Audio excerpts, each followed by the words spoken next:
everybody, it's me, Jill, and welcome to Jill Informed. Today's recap is The Real Housewives of Orange County, Season 12, Episode 16, An Unexpected Thaw. Well, we are coming to the end of the Orange County season with the big trip, and these ladies are in Iceland. I don't know how I feel about this season. I've been talking with a couple of you guys about how I really feel like they need to change up the cast a bit. The entire season felt slightly stale to me. Oh, real quick, if you guys are not watching Real Housewives of New Jersey, you might want to rethink that. This is very reminiscent of how New York season started, and we know how good that was. So these ladies are really bringing it this season.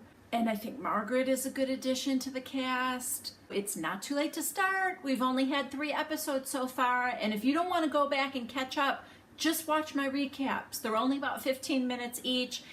And we'll get you all caught up and going on that. It is so good.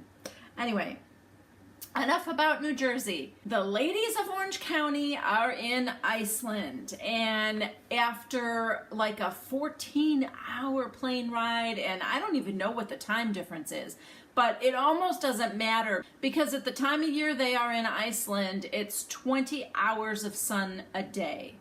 So their internal clocks are all messed up and they're exhausted anyway. Then they're in a van for like an hour. Lydia tells them they're going to stop at a store before they get to a hotel. So they're in the store shopping for like winter gear, and Tamra kind of starts getting jokey and friendly with Vicki. Vicki seems like she's playing it a little bit cool. She likes that Tamra's joking around with her, but probably from the last time they were together in the coffee shop, the way Tamra said, you know, you don't deserve me.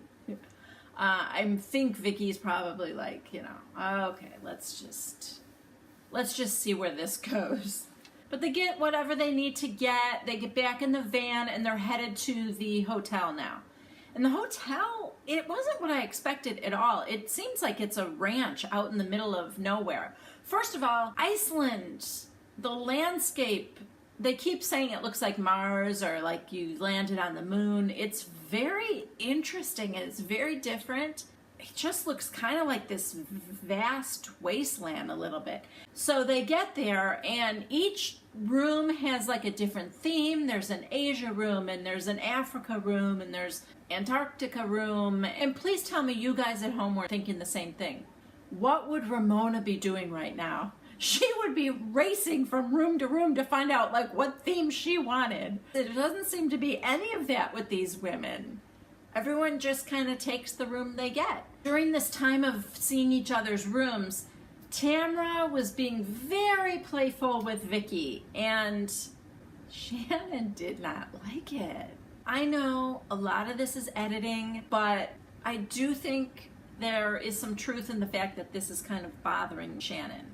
And Shannon's trying to get Tamra to come see her room, and she's like, I gotta go to bed. I need some sleep. I gotta go to bed. Just go to bed, Shannon. She really was not liking this kind of playful banter with Vicki and Tamra. This whole episode has had like the little time stamp down in the corner so that we at home could follow along because it is 20 hours of daylight. So now it's 8:35 at night. They're going to have drinks outside and the sun is blazing and it is very bizarre, but like kind of cool. So they go outside. So somebody asks where Shannon and Tamra are, and Megan said that Shannon told her she was going to bed and she wasn't going to join them for drinks. But no one really kind of knew where Tamra was. They're having their drinks and trying all these weird foods, I guess. The guy from the hotel was sitting down with them, which was weird. He was sitting down in one of the chairs with them. Okay, so the man gives them this tiny little square of food on the end of a fork, and he hands one of the forks to each of the ladies, and he tells them, don't smell it, just put it in your mouth and hold it there until you can't stand it anymore, then swallow it. No, do not tell me not to smell the thing you want me to put in my mouth. Pretty much everyone does put it in their mouth, and of course they're all gagging over this thing. It's fermented shark.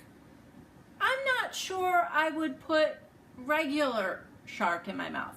I might actually, I might try that. But fermented, I don't want anything fermented in my mouth. So naturally they're all gagging and reaching for their drinks. And oh, by the way, the drink was something weird too. Oh, I know, the drink was Black Death. I would be joining Shannon. Good night, everybody. I don't care that I'm starving. This is not feeding me anyway. Bye-bye. The next thing he feeds them is puffin. And those are those cute little birds that kind of look like penguins. And Kelly and Megan thought it was delicious. However, they just ate fermented shark. So I'm going to assume that anything would be delicious after that. Lydia, who I guess grew up in Newfoundland, said that she just really felt bad about eating a puffin. So she declined that.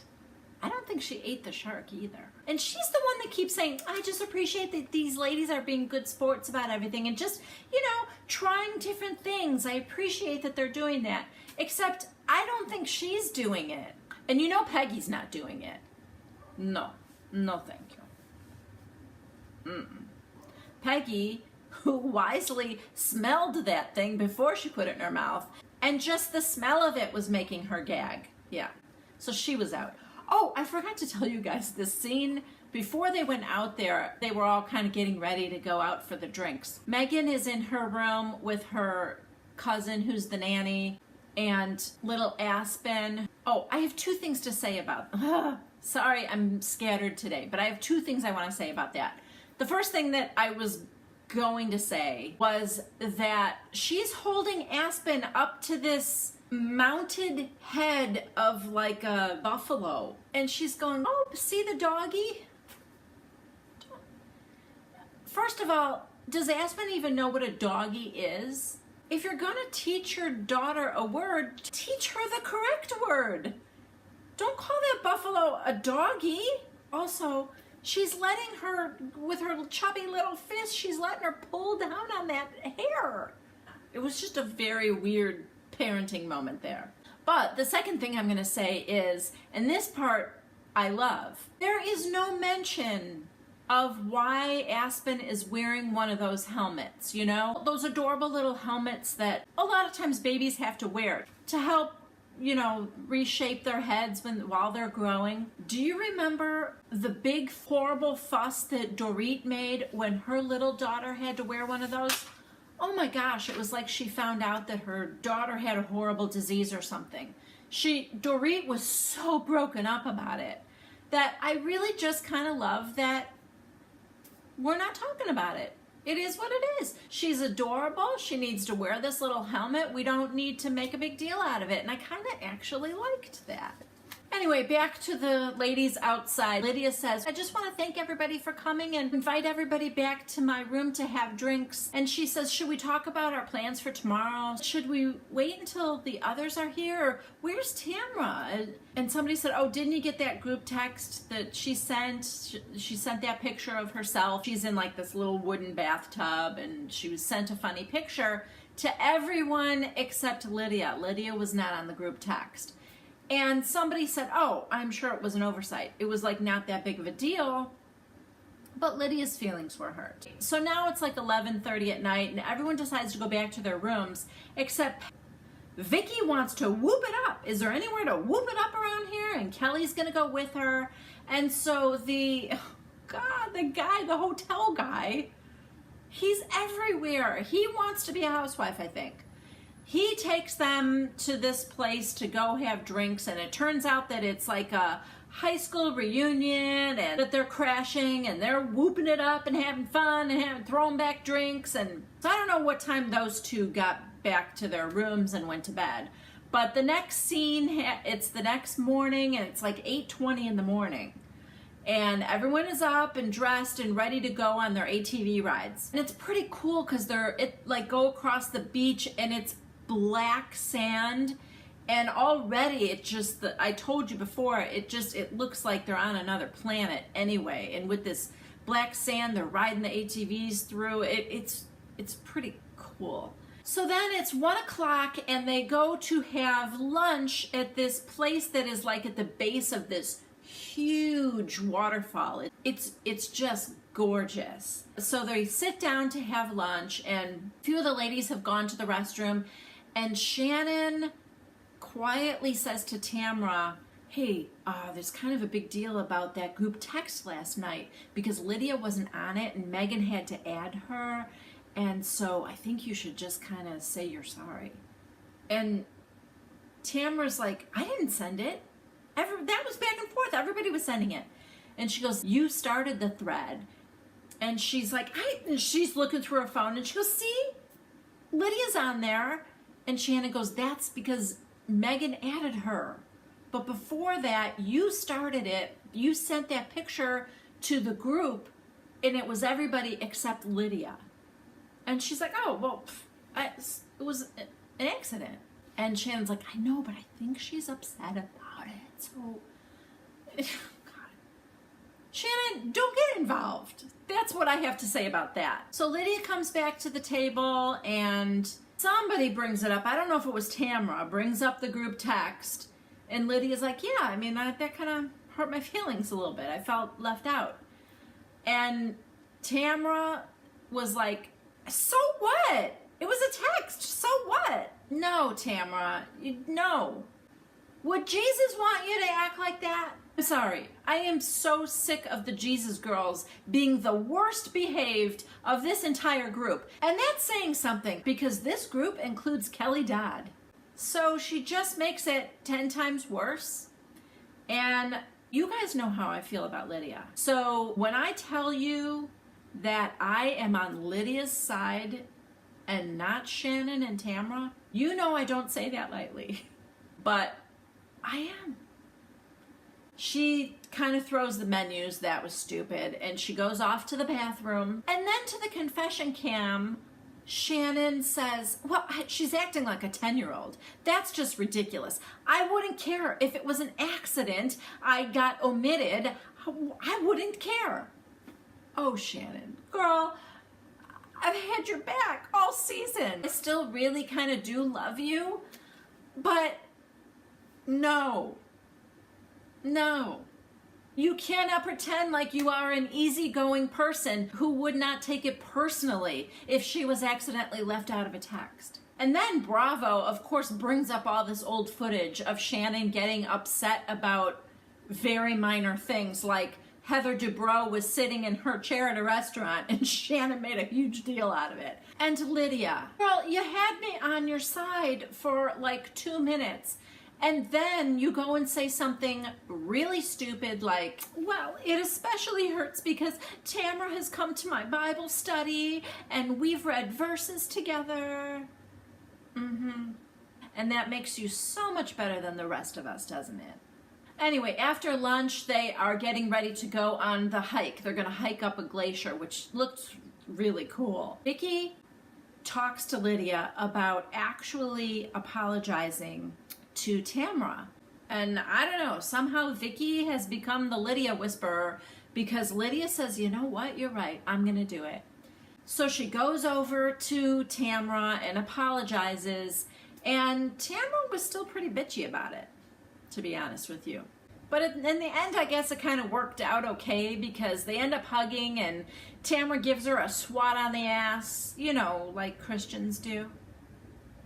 And they head off to their hike. Shannon, of course, is complaining the whole way up and the whole way down. Oh, she's breathing heavy and she can barely climb. And everyone's like, are you okay? Are you okay? Yeah, she's hanging in there. And, but when they get to the top, it is just stunning. It really is. But with all that complaining Shannon has been doing, when they finally get back down to the bottom, it's Vicki who is not feeling well. So at 9 o'clock that night, they're supposed to go have dinner together. And at about 8:45, we see Vicki in her room and she's vomiting and sweaty and she's not feeling good. And Kelly and Peggy are with her and they're trying to get her into the bed, and they're both pretty worried about her because she's complaining that her heart is racing and she thinks she's having a heart attack, and so they decide to call an ambulance. And that's where we end up.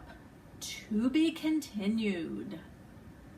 I'm thinking that she could be having a panic attack because they mimic a lot of the same symptoms. And you know, they just had a 14-hour plane ride, and then with that midnight sun throwing them off and drinking and eating all that weird stuff, then she and Kelly had to go whoop it up. And who knows what time they got home. Then the hiking and all that exertion. You know, Vicki's in her 50s now, so that right there is a lot going on. But we'll see. Guess we're gonna have to wait till next week. That's all for me today. Thank you so much for joining me. Please subscribe if you haven't already. Give it a big thumbs up if you liked this video, and comment down below. Love talking to you guys. And meet me right back here every Monday at 1 p.m. Central Time for the next episode of The Real Housewives of Orange County. See you next week. Bye-bye.